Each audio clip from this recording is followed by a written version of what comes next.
ಮತ ಚೋರಿ ಅನ್ನುವ ಆರೋಪವನ್ನು ಮಾಡಿದಂಥ ದೊಡ್ಡಗೌಡ ಪಾಟೀಲ್ ಮಾಜಿ ಶಾಸಕ, ಇವರು ಎಷ್ಟು ಕಡೆ ಇವರು ಮತದಾನ ಸ್ವಂತ ಮತದಾನ ಲಿಂಗಸೂರು ತಾಲೂಕು ಲೆಕ್ಕಾಳದಲ್ಲಿ ಅಪ್ಪ ಮಗ ಮಿಸ್ಟರ್ ದೊಡ್ಡಗೌಡ ಪಾಟೀಲ್, ರಾಜೀವ್ಗೌಡ ಪಾಟೀಲ್ ಮತ್ತು ಇಳಕಲ್ ನಗರದಲ್ಲಿ ನೋಡಿ, ward number 2, ward number 7, ward number 1, ward number 6, ward number 4. ಆಮೇಲೆ ಸ್ವತಃ ಇವ ಶಾಸಕ ಇದ್ದಾಗ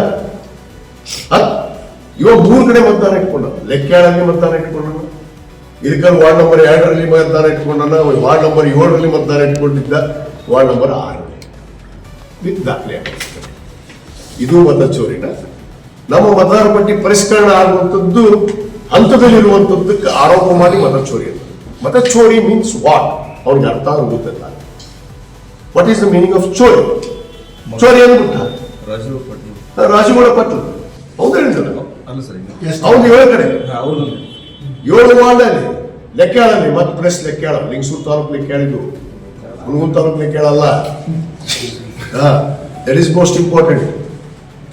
ಹುಣಗುನ್ ತಾಲೂಕು ಲೆಕ್ಕಾಳ ಮತದಾನ ಮತ್ತೆ ಲೆಕ್ಕಾಳಾಗಿ ಹುಡುಗರು ಮತದಾನ ಇಳಕಲ್ನಾಗ 4 ಕಡೆ 6 ಕಡೆ, ಲೆಕ್ಕಾಳ 1 ಕಡೆ 7 ಕಡೆ, ಇವ ಅಪ್ಪ ಲೆಕ್ಕಾಳ 1 ಕಡೆ, ಇಲ್ಲಿ ಇಳಕಲ್ಲ 3 ಕಡೆ ವಿತ್ ದಾಖಲೆ. ಇದು ಕೊಟ್ಟಿದ್ದು ನಾನು ಪತ್ರ ಇದ್ದೀನಿ, ನಾನು DC ಅವರಿಗೆ ಬರ್ತೀನಿ, ಉಪವಿಭಾಗಾಧಿಕಾರಿಗೆ ಬರ್ತೀನಿ, ತಹಸೀಲ್ದಾರ್ಗೆ ಬರ್ತೀನಿ, ಇವೆಲ್ಲ ತೆಗಿಸಿದೀವಿ ಇಲ್ಲ ಅಂತ ಹೇಳಲ್ಲ, ತೆಗಿಸಿದೀವಿ. 2023 ಅವಧಿಯಲ್ಲಿ ಯಾವ ಅವಧಿ ಒಳಗೆ ಸರ್ ಇದು? 2018 ಮಾಡಿದ್ದು. ಯಾರು ಅಲ್ಲ, ಅದು ನನಗೆ ಗೊತ್ತಿಲ್ಲ. ನಾನು ಎಷ್ಟು ಕಡೆ ಮಾಡಿದ್ರೆ ನನಗೆ ಗಮನಕ್ಕೆ ಬಂದಾಗ ನಾನು ಪತ್ರ ಬರೆದು ಅವ್ನು ಡಿಲೀಟ್ ಮಾಡಿಸುವಂತ ಪ್ರಯತ್ನ ಮಾಡಿ. ಇವರು ಜನಪ್ರತಿನಿಧಿಯಾಗಿ ಜನರಿಗೆ ನ್ಯಾಯ ಕೊಡಿಸುವಂತವ, ಓಟ್ ಚೋರಿ ಬಗ್ಗೆ ಮಾತಾಡುವಂತ ಒಟ್ಟನ್ನ, ಒಟ್ಟು ಚೋರಿ ಅನ್ನೋದ್ರ ಬಗ್ಗೆ ಗೊತ್ತಿಲ್ಲ ಇವರಿಗೆ. ಇವನೇ ಇಷ್ಟು ಕಡೆ ಓಟ್ ಇಟ್ಕೊಂಡವ, ಇನ್ನು ಉಳಿದ ಬಗ್ಗೆ ಮಾತಾಡ್ತಾನೆವ? ಎಷ್ಟು ಇವನಿಗೆ ಅರ್ಹತೆ ಇದೆ, ಅರಿವಿದೆ, ಪ್ರಜ್ಞೆ ಇದೆ ಅನ್ನೋದು ಪ್ರಶ್ನೆ. ಮನೆ ಪಂಚಾಯತಿ ವ್ಯಾಪ್ತಿಗಳು ಮನೆ ಪಂಚಾಯತಿ ವ್ಯಾಪ್ತಿಗಳು ಪರಿಷ್ಕರಣೆ ಮಾಡೋ ಸಂದರ್ಭದಲ್ಲಿ ಮತದಾರ ಪಟ್ಟಿಯಲ್ಲಿ ಹೆಸರು ಸೇರ್ಪಡೆ ಮಾಡಿದ್ದಾರೆ. 17 ಅಂಡರ್ 18 ಆಗ ಕ್ಲಾರಿಫಿಕೇಶನ್ ಕೊಟ್ಟರು. ಈಗ ನೋಡಿ, ಈಗ ಮೂಡಿ ಗ್ರಾಮ ಪಂಚಾಯತಿಯಲ್ಲಿ ಆದಂಥದ್ದು ಬಗ್ಗೆ ಅವ್ರು ಮಾತಾಡ್ತಾರೆ. ಇದೇ 2025 ಯಾವುದೇ ಚುನಾವಣೆ ನಡೆದಿಲ್ಲ, ಮತದಾನವೂ ಹಾಕಿಲ್ಲ ಪಾಪ ಅವರಿಗೆ.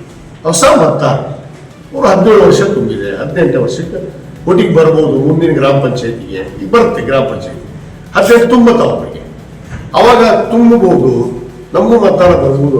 ಪಾಪ 17 ವರ್ಷಕ್ಕೆ ಅರ್ಜಿ ಕೊಡ್ಬೇಕಂತ ಐತೆ, ನಾನು ಸಲ್ಲಿಸ್ಬೋದು, ಅರ್ಜಿ ಸಲ್ಲಿಸ್ಬೋದು. ಅವ್ರು 18ಕ್ಕೆ ಬಂದಿದ್ದ ವೋಟಿಂಗ್ ಅಧಿಕಾರ ಕೊಡೋದು, ವೋಟಿಂಗ್ ಕಾರ್ಡ್ ಕೊಡೋದು. ಆದ್ರೆ ಅವ್ರು ಪಾಪ ಅರ್ಜಿ ಹಾಕೊಂಡಿದ್ದಾರೆ.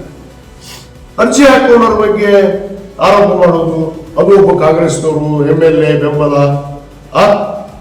ಮಾತಾಡುವಂಥದ್ದು ಎಷ್ಟು ಸರಿ? ಏನು ಮತದಾನ ಓಟ್ ಚೋರಿ ಇವ್ರು ಮಾಡಿದ್ದಲ್ವ? ಕಳ್ತನ ಇದು 7 ಕಡೆ ಅಪ್ಪ ಮಗ ಇಟ್ಕೊಂಡು ಪಾಪ ಒಬ್ಬ ಸಾಮಾನ್ಯ ಜನ ಒಂದು ಮತದಾನ ಹಕ್ಕನ್ನು ಕಳ್ಕೋಬಾರ್ದು ಅಂತ ಹೇಳಿ 17 ವರ್ಷಕ್ಕೆ ಅರ್ಜಿ ಕೊಟ್ಟರು. ತಪ್ಪೇನಿದೆ? 17 ವರ್ಷಕ್ಕೆ ಅವ್ರು ಪರಿಷ್ಕರಣೆ ಹೇಗೆ ಅಂತಿಮಗೊಳಿಸ್ತಾರೆ? ಅಂತಿಮಗೊಳಿಸೇ ಇಲ್ಲ, ಇನ್ನ ಹಂತದಲ್ಲಿದೆ, ಅದು ಪರಿಶೀಲನೆ ಹಂತದಲ್ಲಿದೆ. ಆ ಪರಿಶೀಲನೆ ಹಂತದಲ್ಲೇ ಓಟ್ ಚೋರಿ ಅಂತೀವ. ಅದಕ್ಕೆ ಹೇಳಿದ್ ನಾನು, ಈ ದಡ್ಡನಿಗೆ what is the meaning of vote ಚೋರಿ? ಚೋರಿ ಅಲ್ಲ